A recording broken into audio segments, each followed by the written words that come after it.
welcome to Convocation today. Our speakers today are Anna Johnson and Del Ray Nelson. Anna Johnson was born in Denton, Texas, but was privileged to grow up here in Ephraim. She attended Manti High School and is a proud magna cum laude graduate of Snow College.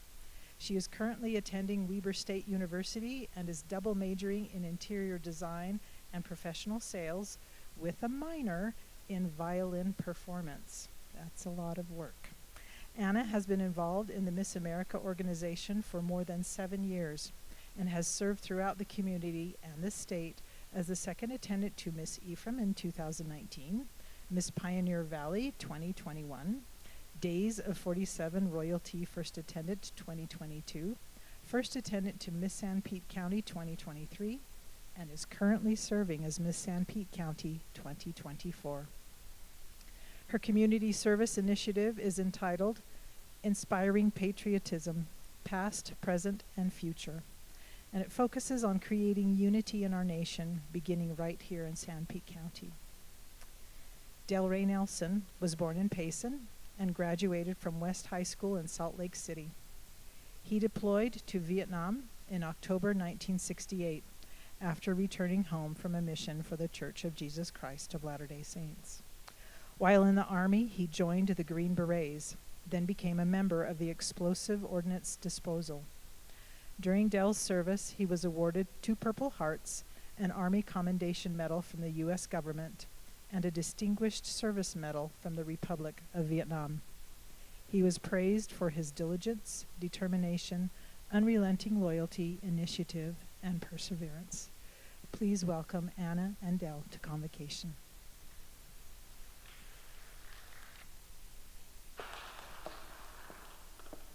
Hi, good morning. I'm really excited to be here with you and to share with you about my community service initiative, Inspiring Patriotism. But before I start with that, I do want to tell you a little bit about myself. We covered a lot of it. I'm 22. I'm the same age as many of you guys. I'm not anybody too crazy, so don't think I'm anything too special. Please come talk to me afterwards. I promise I'm nice. But I grew up here in Ephraim, like she said, and I graduated from Manti High School. I attended Snow College. I really enjoyed that free tuition. Thanks, Mom. Appreciate you. And I really loved my time here at Snow College, even though it was kind of unconventional. I started here at Snow when I was 17 years old, when I was a senior in high school, but I was an early admissions student attending in person. So it was a wonderful opportunity to take my math class, my English class, get some of my generals out of the way, and then to play in the orchestra here at Snow. I did graduate with honors, and I am now attending Weber State University. This is my 5th year there. My time at Snow did overlap with my time at Weber. It was crazy. I really enjoy serving in our community, which is something that I started in high school. I was a member of the National Honor Society, and I served on the Ephraim Youth City Council. And a big way that I have been involved in that is through competing in the Miss America organization, like she mentioned. I started out competing. Oh, I should have been skipping my slides, so sorry.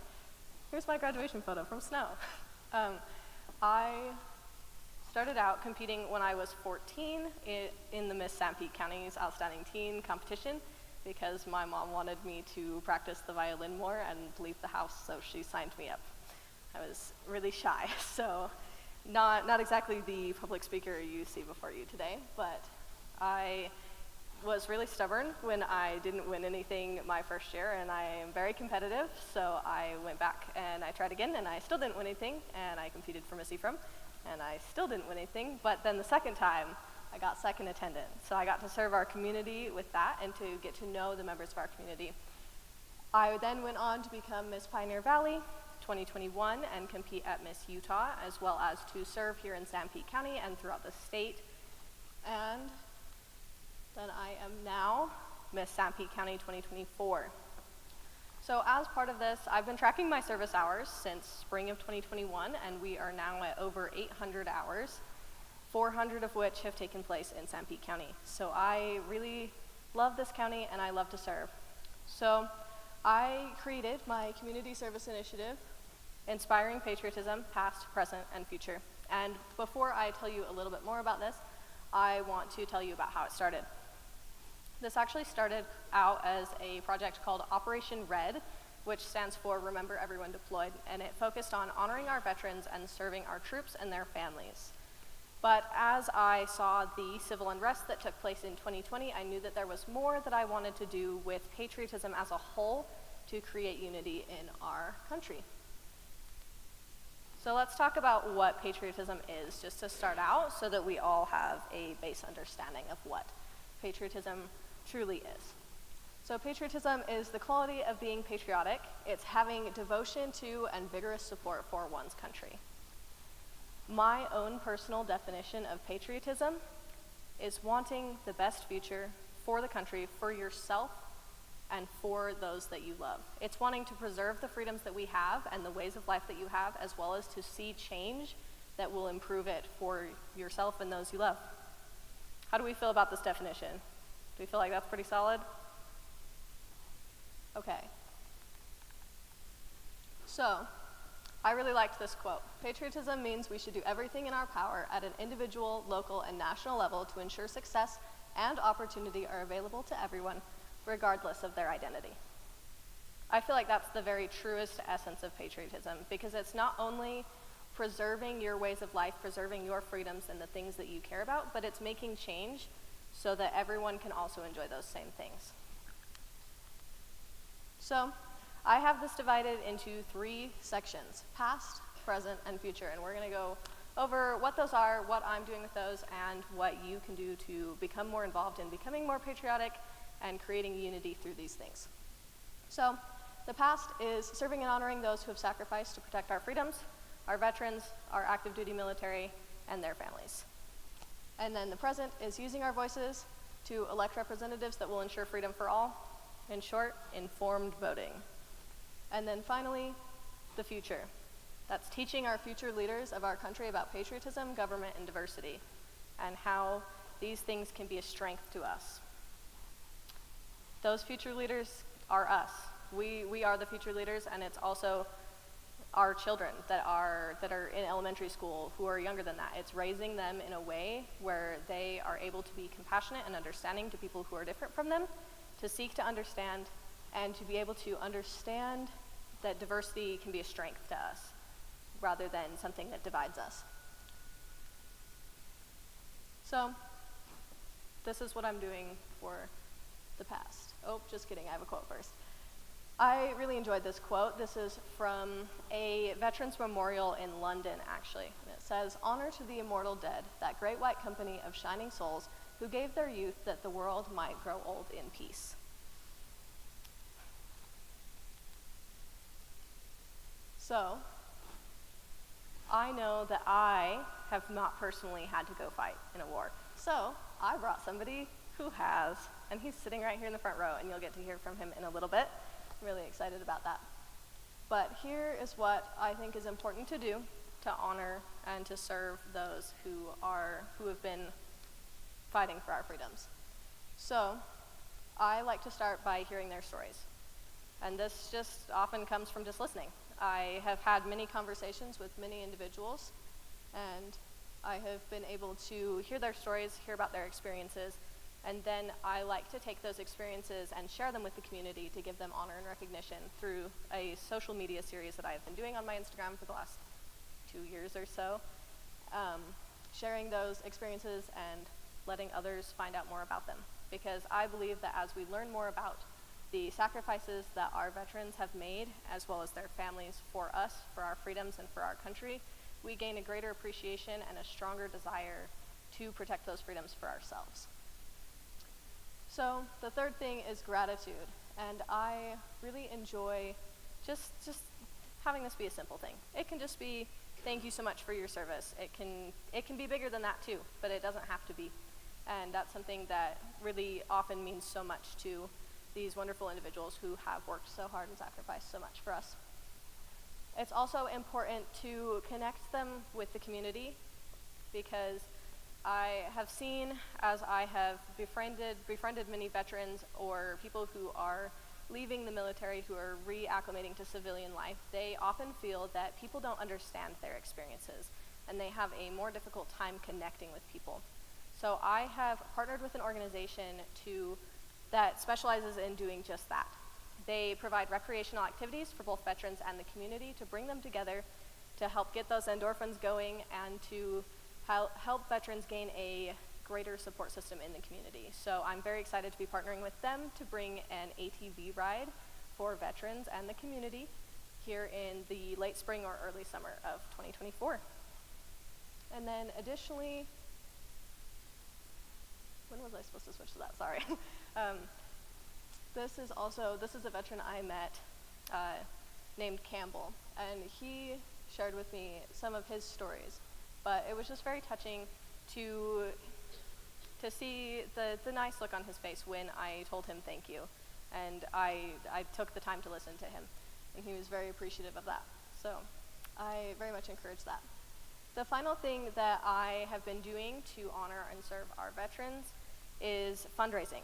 I have put on multiple country swing dancing fundraisers in our community because that's something that I enjoy doing and many in our community enjoy as well. And it's an activity that veterans can come to, that our active duty military can come to, that they can interact with the community, they can have a good time, and then we've fundraised for Operation Gratitude, which sends care packages to deployed troops overseas. So here's why I care. I have a lot of military family. I already showed you a picture of my mom's cousin, who is here with us, but this is my dad, and he was in the Navy. This is my grandpa, and he was in the Army. And this is my Uncle Mike, and he was in the Army, and I think he's now in the National Guard. These are people who have shown me what true sacrifice and true patriotism looks like and have encouraged me in this cause. I also have friends. This is my friend Bryce. Please enjoy this, that I screenshotted off of Snapchat.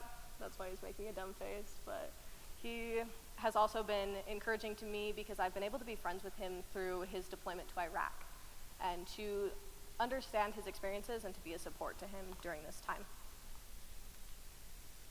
Another big inspiration for me in this was attending Girls State at Weber State University when I was a junior in high school.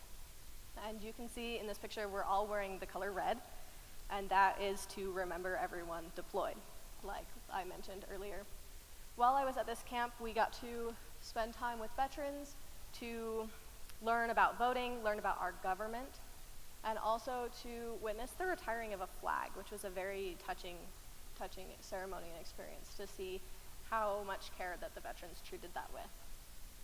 Additionally, this helped me to learn a lot about our government, like I mentioned, because we had to create a government together, all 200 or so of us that were there, and we all had to take a role within that government. So I became a state senator, and I learned how to write bills. And this helped emphasize to me the importance of voting, which brings me to the present. So, this is using our voices. It's becoming informed about the people we're voting for and making sure that they're people that we actually want to represent us. Because here in America, we have a representative government, and we elect people who make decisions for us. So we need to make sure that they are going to make good, correct decisions for us, whether that's at a local, state, or national level. In the face of impossible odds, people who love their country can change it. Barack Obama. Just raise your hand for me if you believe that you can make a difference in the country as a whole. Okay, that's not that many of you. I'm a little bit concerned. I know it's getting to be finals week and we're all very apathetic, but just ponder on this for me a little bit. So the biggest thing I'm doing with encouraging voting is encouraging informed voting. And I've been doing this through a social media series. So here's an example of one of the things that I posted to my Instagram. This is when we were voting for US Senate last year. And this is one of the candidates, and I took all the hard work out of it for you guys. So I went to their websites, I read through all of their issues, all of their policies, and I got their contact information, I got a picture of them, and I summed it all up. And I posted it to my Instagram because it took me hours to read through all of their websites, and I know that we're all busy people, and I think that it encourages better decision making and informed voting if you can just go to one place and you can all look at it and you can say, okay, this person really aligns with my standards, this person really doesn't, here's who I'm voting for. So, additionally, this is one of our representatives here in San Pete County. He's one of our representatives that's out in Washington, D.C. Many of you may recognize him. He did play for the Raiders. That is a Super Bowl ring that I'm wearing. It was a good time. But, not to flex here, but anyway. So I want to share with you some statistics. So 18 to 24-year-olds, that's us for the most part. There are a couple people here that don't fit into that. Hi, Mom. But we made up 5.4% of the votes in 2022. But we make up about 10% of the population. So that means only about half of us are voting.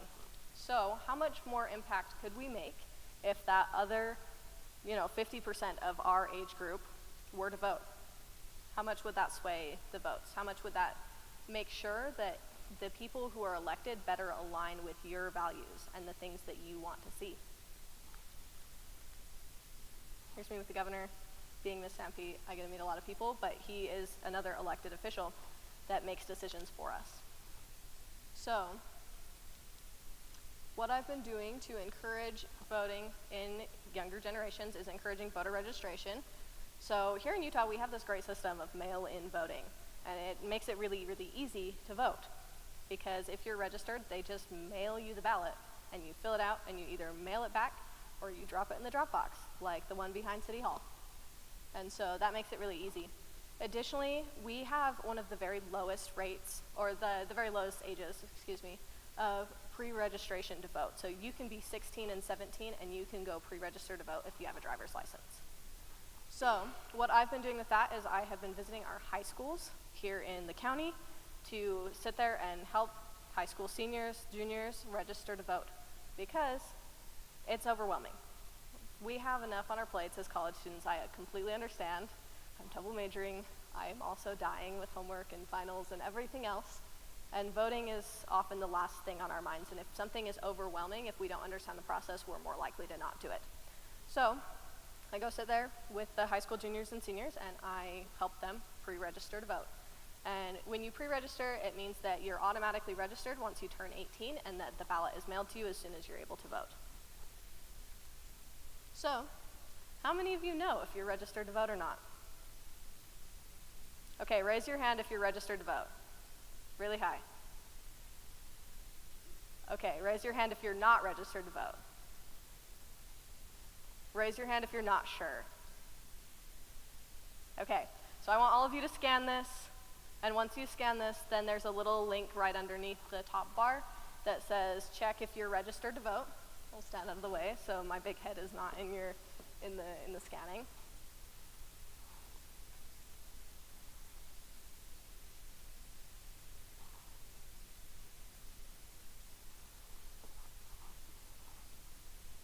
Okay, did we all get that? I'm still seeing a couple phones, so I will be patient for a minute.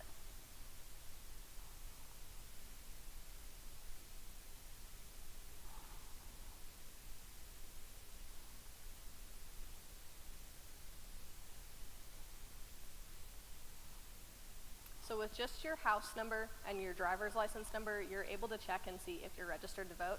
It's also equally easy to register to vote if you go back to the initial page before clicking that little link. And all it really needs is your name, your house number, like your physical address. That can be your permanent address.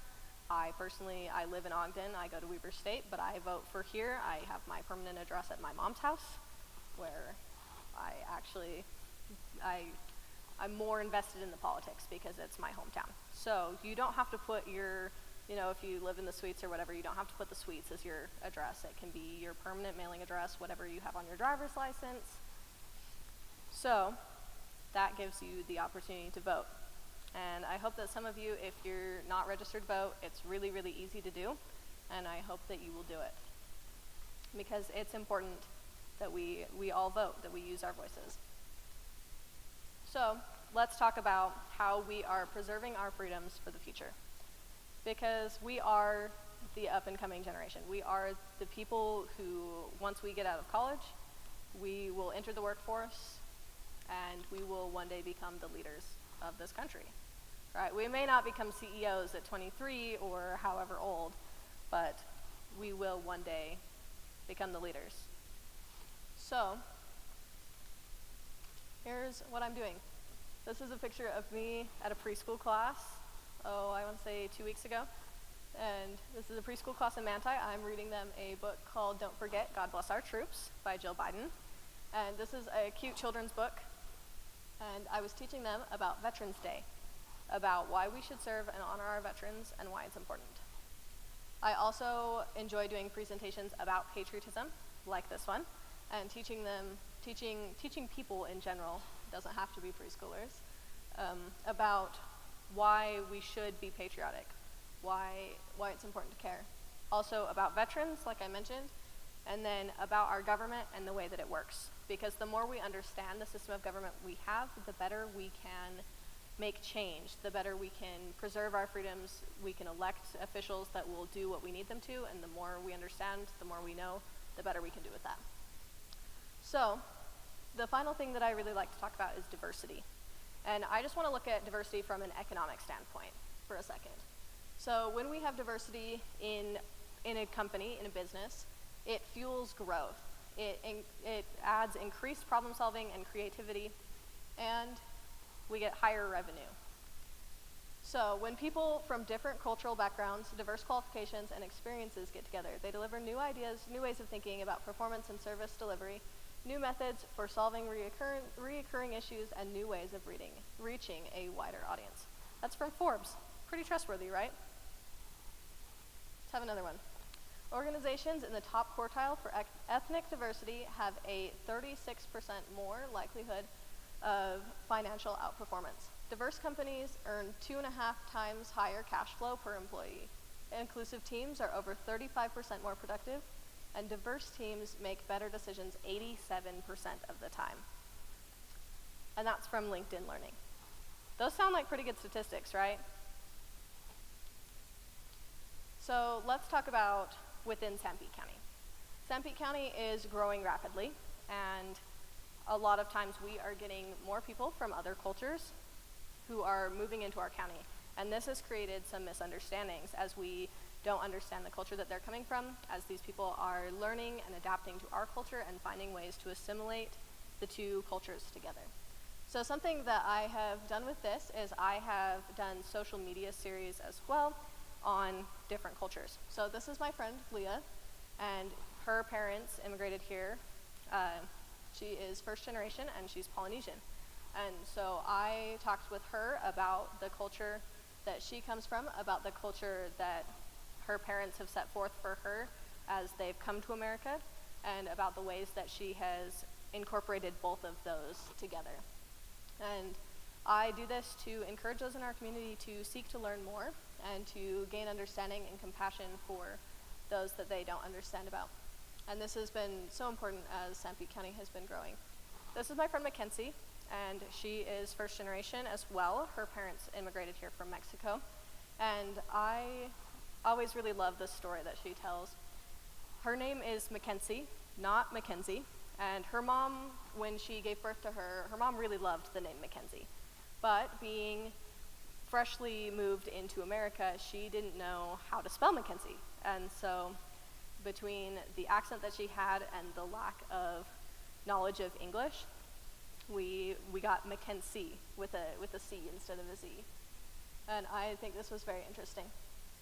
So I'll stop talking now. I hope I've given you a good understanding of what I am striving for here in our county and a good indication of how you can also help. But now I'm going to turn the time over to somebody who has better experiences, and I'm going to let you guys listen to Del for a while. You're a captive audience, and he has an hour and 29 minutes of battery life on his mic, so good luck.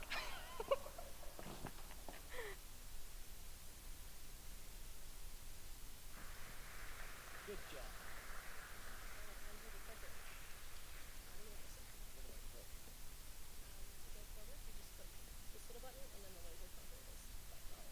Cool. Oh boy, are you in trouble? Oh, for hell's sakes, I look a lot better there than I do now. That was a good 57 years ago or so. Just to kind of clear things up a little bit, I went to Fort Bliss, Texas for my basic, and which was kind of a joke. Kind of flew through that with flying colors, and then I joined the Green Beret. That wasn't bad. They know a little bit about everything, just enough to get them out of trouble. And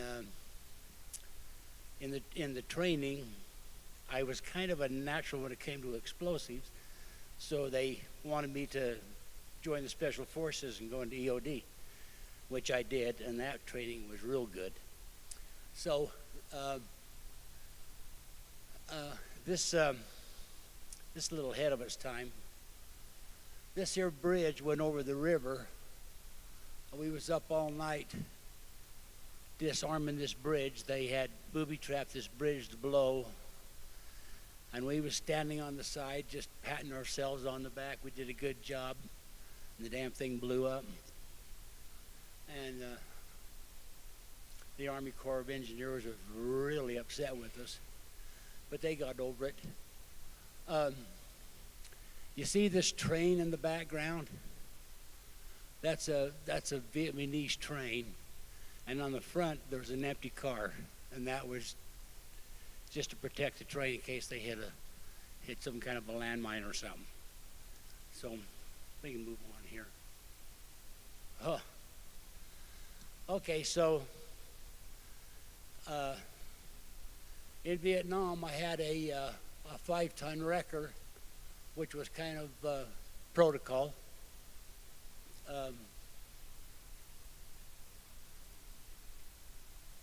See, what do we got here? Oh, okay. I got this green thing here. Boy, all this fancy stuff. I'm not used to this. So this here's my truck. And what you did, you actually ended up having to pull the Navy, bless their hearts, would lob in these big old 105s in country, designated areas. Then the next day I would go into that area and disarm everything that hit the ground, didn't go off. I don't know if they didn't know how to light the fuse or what, but we did a lot of that. This here, I got this little clicker thing. This here is just a convoy, just showing things going around. We was, this one here, they was building a shower that we never got any water for. It made a lot of sense. But notice the front wheels on my truck, right there, off the ground. And this here is Siebold. He was a sniper. I would take those guys in, and they would do their duty, and then they would airlift us out. It was kind of fun, but kind of deadly. This is just about the way it looked when you headed out for the day. That was in our barracks. This here is just a picture of the valley. And this here's actually a convoy with the guy in the middle here washing his damn truck. Nothing better to do. This here is just, it's not a very good picture. This is just one of the guys. Just a picture of that bridge. Didn't work. Okay, other way. Oh, brother. Aha. Okay, this Bigular, he's up there on the side. And this here's just a picture of my mirror out the. I was chasing. I hated chasing convoys. They always got in trouble. Real sad part about it was the Vietnamese would stop a convoy, and then somebody would send out one of their kids with a bomb strapped to them, hollering "Candy GI," and they'd run up the truck and blow up the truck. So this kid running towards you, you had to make the decision whether you're going to shoot this kid or if he was legitimately looking for some candy. I had a good friend that he hesitated, shot the kid, didn't have anything on him, and that guy went berserk. He really took it hard. I don't think, he's still a mess. But it was a real tough decision, And I had one come at me one time, and I dropped the kid, and he blew up, and his parents were standing in the doorway of their little hooch. I took a 60 caliber and just mowed the whole mess down. I just could not understand how a parent could do that. This is Seabold again. This sniper. Excuse me. Of course, that's just me on my truck. And this one up here, this guy here, he was the cook. I kind of like them guys, kind of like to keep track of them, you know.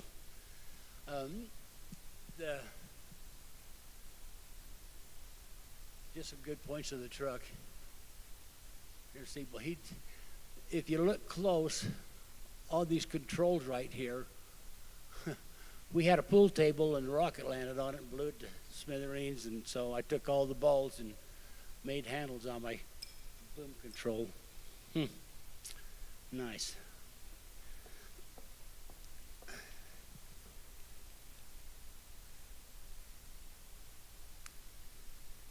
See, that's why you have kids. So, yeah.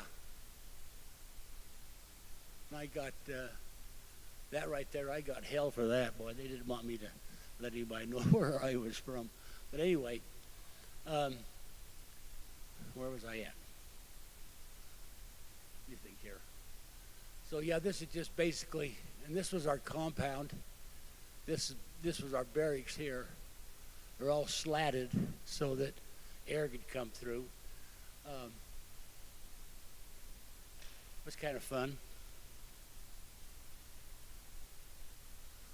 All right, this is a better picture. This here is Sims. He was my real good buddy. I actually met him in the States. We become real good friends. When I was in New Jersey, and I got sent to Vietnam, and 3 months after I was there, he showed up in the same company. So we really had a good time. He was in supply, and he was coming back from Quin Yon, which is actually Quy Yon, and he was ambushed, and I called in Puff the Magic Dragon to clear the area, which is a DC-3 with 6 miniguns on each side, and it lays down a blanket of bullets that you cannot put your thumb down where a bullet hasn't hit. It really cleans up the area nice. Strips all the trees. They're really devastating. When I got to him, he was sitting there holding his guts in, and he's pretty well done. And he just laid there and died in my arms and asked me to go see his parents and explain to him what happened to him, and I did. This here is Vera. He was my roommate. We actually had the same security clearance. That's why I got put with him, so that you wouldn't give any information out to somebody that wasn't supposed to get it. So he was a good guy. He was from California. We didn't hold that against him. So this here is part of our barracks. This here is a Connex. Let's see. Oh, this is Mao. Let me tell you about Mao. This here is Mao. The Viet Cong, what they would do, they would go into villages and recruit. They were really quite ruthless. They would take the leader of that village, and what I got with Mao was that they would string them up, and they would skin them alive. Mao was underneath his mom, with her blood dripping on him, and he was booby-trapped to the point where if he moved that finger, he would lose it.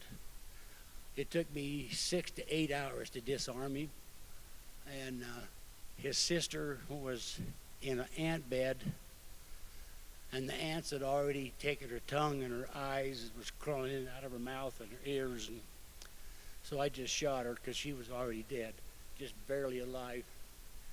So I kept Mao and taught him how to read, kind of write.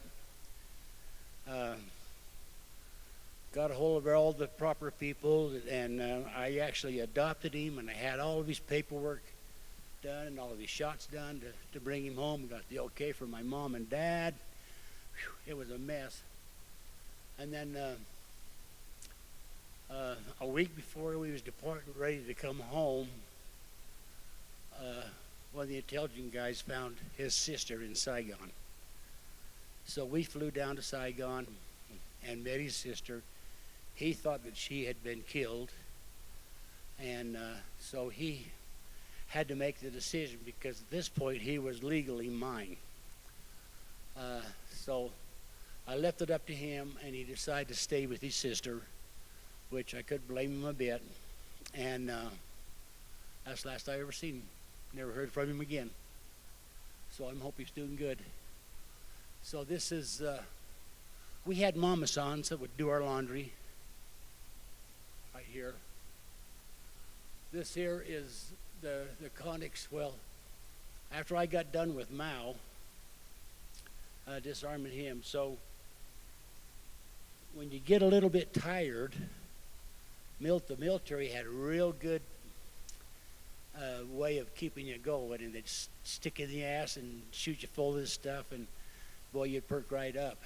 But when you're done, they'd put you in a conics. Yeah, right here. This is one of them right here. There's one here.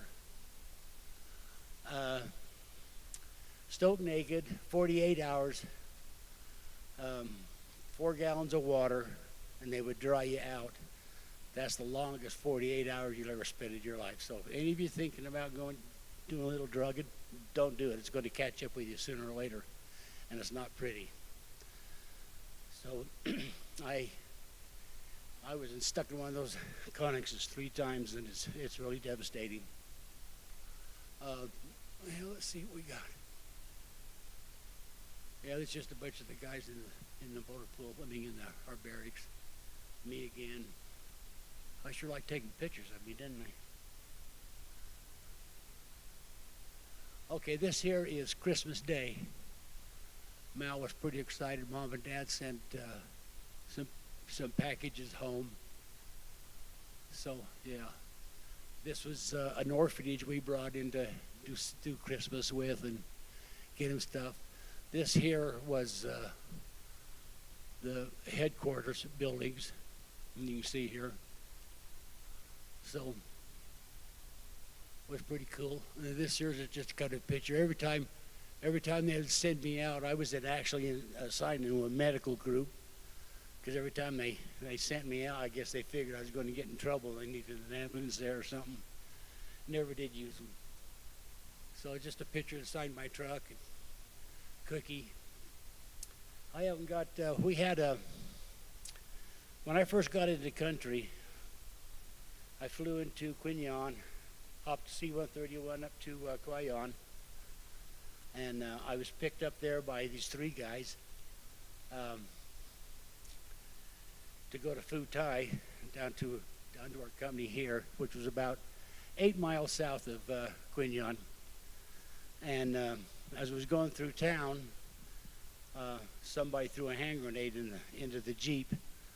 I reached down and disarmed it and looked up, and everybody else jumped out of the Jeep. And I plowed into this hooch. They all got a big kick out of it, and I was known as Lucky from then on. This guy here, and so Tiny was his name, and he wore like a size 18 ring on his little finger. He's from Kansas. He milked 80 cows twice a day. He was just a great big guy, but he named everybody. So this here was actually the cook, and he was Cookie, and this old one shot. So, and I never did know Tiny's real name, but he gave everybody a name. So actually, when I got to the company, walked in, the colonel goes, "Hi, Lucky," and I'm going, that travels fast. So it was pretty fun. I'm out of time. Okay. Any questions? This downtown Quignon, and this is actually kind of good. Where's it at? Oh, this is the beach. Nice beach. This is a graveyard. Here, it's just overlooking over the valley.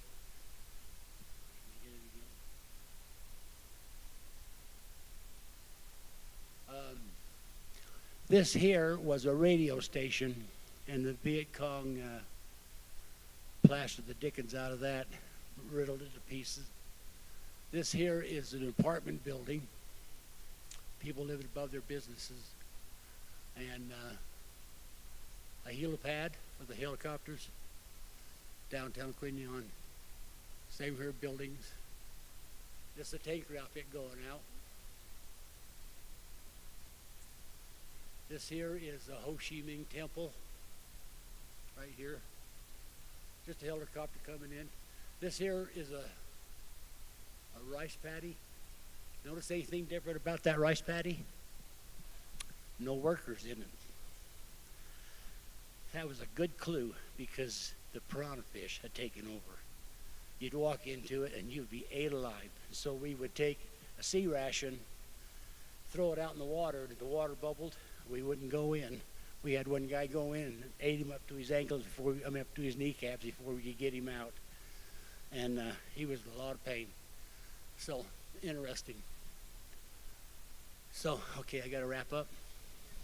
Okay. Okay, give me questions. Oh, that's it. Any questions? Wait, hold on. Oh, they turned my mic back on. We wanted to say thank you. And a couple months ago, we had the Army Field Band Jazz Ambassadors who came to perform here at Snow.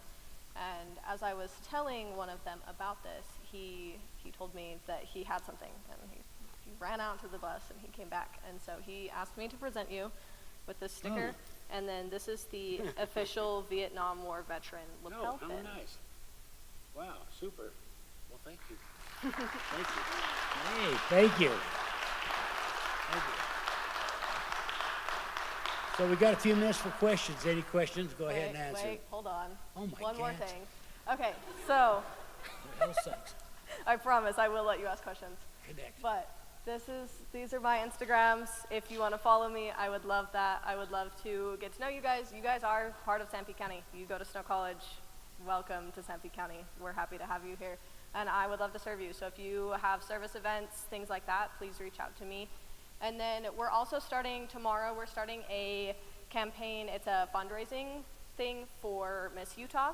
And whoever gets the most surveys done, there's a little drop-down box in the surveys where you can put Miss Sanpete County in. And whoever gets the most of these done gets a $500 scholarship and recognition at Miss Utah. So I will be posting the information about that tomorrow morning to my social media. The surveys take 1 minute, and you can do up to 25 of them a day, up to 75. If you guys have an extra 1 minute that you would be willing to take one of those surveys for me, I would really appreciate that. And now you can ask questions. Okay, don't call me. I'm still chasing women. Okay. Questions? Anybody? Yes. Oh. Hi, Dave. Good morning, afternoon. Hello. Hi, everybody. I'm Dave Fulmer. I'm one of the work here at Snow. And this morning I was at breakfast at the Willow Creek, and I met Dell, not knowing who he was or who he was related to. And 2 hours later, the time had passed, and I heard a lot of stories. And so glad that you're here on campus today, Dell. And I know our time is really short, but we've got so many great young people here at Snow College. And the fact that you guys are here today says a lot about you. But Dell, my question for you is, what is it that you would like these young people to know about veterans and those that have served and are currently serving? What is it that you would like them to know about those who have served? I think one of the nicest things a person can do is if you see a guy walking down the street or in the store or something, got a Vietnam hat on. He might be old, but one day he was pure hell. And it really is uplifting to tell the guy, hey, appreciate your service, or thanks for serving, and it'll always light them up. And it doesn't matter even if you see a guy in uniform, just tell him thanks for your service. It really goes a long ways. They really enjoy that. Anybody else? Yeah, I'm scared of some folks. They're leaving already.